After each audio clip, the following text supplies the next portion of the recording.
Hello all, ఇవాళ మనం ఎమ్మి రాగి సూప్ రెసిపీ చూద్దాం. సో దానికోసం అయితే ఫస్ట్ బౌల్ పెట్టుకోవాలి. బౌల్లో వాటర్ ఎన్ని కావాలో అన్ని వేసేసుకొని వాటర్లో వచ్చేసి మనము ఫస్ట్ అయితే సాల్ట్ అండ్ అలాగే కొంచెం పెప్పర్ కూడా వేసుకోవాల్సి ఉంటుంది. సో కారం కోసం మనం పెప్పర్ ఒకటే యూస్ చేస్తున్నాం, సో కాబట్టి పెప్పర్ కూడా వేసేసుకుంటాం. సో పెప్పర్ వేసుకున్న తర్వాత వెంటనే మనకి ఎన్ని కావాలో అన్ని క్యారెట్ పీసెస్, కొంచెం వెజిటబుల్స్ తక్కువగా ఉండి లిక్విడీగా ఉంటేనే ఈ సూప్ బాగుంటుంది. అండ్ దెన్ తర్వాత వచ్చేసి క్యారెట్ పీసెస్ వేసుకున్న తర్వాత బీన్స్, ఆ తర్వాత మష్రూమ్స్ కూడా వేసేసుకొని వీటిని బాగా బాయిల్ అవ్వనివ్వాలన్నమాట.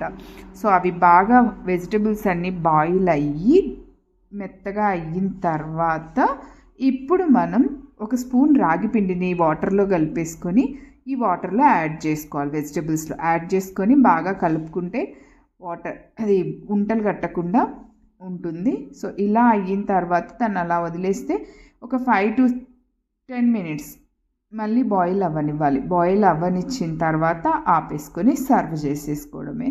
సో చాలా బాగుంటుంది. అండ్ ఈ వింటర్లో ఎస్పెషల్లీ ఈవినింగ్ టైమ్స్ తీసుకుంటే చాలా బాగుంటుంది. మీరు కూడా ట్రై చేయండి. నేనైతే ఒకరోజు నా డైట్లో ఈ సూప్ అండ్ ప్లస్ తర్వాత వచ్చేసి వెజ్ సలాడ్ తీసుకున్నాను, ఓన్లీ కీరా. అండ్ దెన్ తర్వాత వచ్చేసి బాయిల్డ్ ఎగ్ తీసుకున్నాను అనమాట. ఒక పూట నా డిన్నర్ ఫినిష్. నచ్చితే ట్రై.